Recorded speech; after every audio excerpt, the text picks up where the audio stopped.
மாநில பிரதிநிதித்துவ பேரவையின் அறைகூவல்படி இன்று தமிழகம் எங்கும் மாவட்ட தலைநகரில் ஒரு சாலை மறியல் போராட்டம் நடைபெற உள்ளது. அடுத்து வருகின்ற ஜாக்டோஜியோவின் உயர்மட்ட ஒருங்கிணைப்பு குழுவின்படி வருகின்ற 13ஆம் தேதி மாவட்ட தலைநகரங்களில் ஒரு உரிமை மீட்பு உண்ணாவிரத போராட்டம் நடைபெற உள்ளது. அதற்குள் இந்த அரசாங்கம் அழைத்து பேசவில்லை என்றால் வருகின்ற 27ஆம் தேதி ஜாக்டோஜியோவின் முடிவின்படி மாநில தலைநகரில் ஒரு போராட்ட ஆயத்த மாநாட்டை நடத்துவதற்கு திட்டமிட்டு உள்ளோம். இந்த அரசு அழைத்து பேசும் என்ற நம்பிக்கையில் உள்ளோம். இதற்கு மேலும் அழைத்து பேசவில்லை என்றால் வருகின்ற ஜனவரி 6ஆம் தேதி முதல் தமிழ்நாடு அரசு ஊழியர் சங்கமும் ஆசிரியர்களும் இணைந்த பேரியக்கமான ஜாக்டோஜியோவின்படி ஒரு காலவரையற்ற வேலை நிறுத்தத்தை அறிவிச்சிருக்கோம்.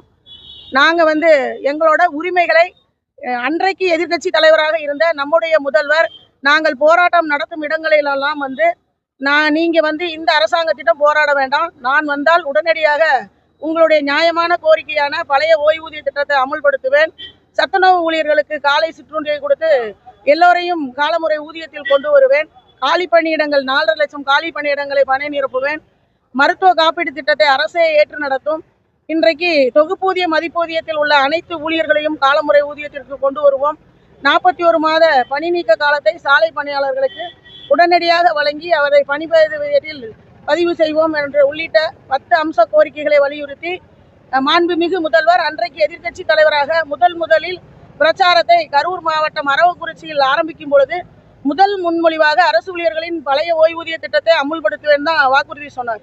நீங்கள் ஊடகங்கள்லாம் பார்த்துருப்பீங்க. உளுந்தூர்பேட்டையில் டோல்கேட்டுக்கிட்ட ஜாக்டோஜியோ என்ற பேரியக்கம் கிட்டத்தட்ட 1 லட்சம் ஊழியர்களை கடந்து நின்ற அந்த போராட்டத்தில் அவர் அங்கே ஸ்டேஜில் ஏறி நான் வந்தோடனே உங்களுக்கு எல்லாத்தையும் நடைமுறைப்படுத்துவேன்னு சொன்னார். அரசாங்கம் 4.5 வருஷம் ஆயிடுச்சு.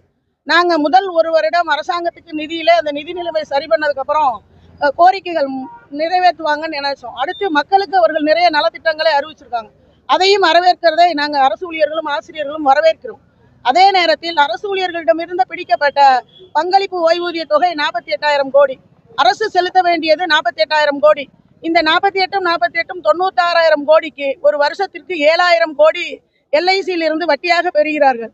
ஒரு வருடத்திற்கு ஓய்வூதியம் புதிய ஓய்வூதிய திட்டத்தில் இருந்து ஓய்வு பெறுவர்கள் குறைந்த நிலையில் தான் 2036 வரைக்கும் ஓய்வு பெற போறாங்க. அப்ப அரசு மாநில பிரதிநிதித்துவ பேரவையின் அறைகூவல்படி இன்று தமிழகம் எங்கும் மாவட்ட தலைநகரில் ஒரு சாலை மறியல் போராட்டம் நடைபெற உள்ளது. அடுத்து வருகின்ற ஜாக்டோஜியோவின் உயர்மட்ட ஒருங்கிணைப்பு குழுவின்படி வருகின்ற 13ஆம் தேதி மாவட்ட தலைநகரங்களில் ஒரு உரிமை மீட்பு உண்ணாவிரத போராட்டம் நடைபெற உள்ளது. அதற்குள் இந்த அரசு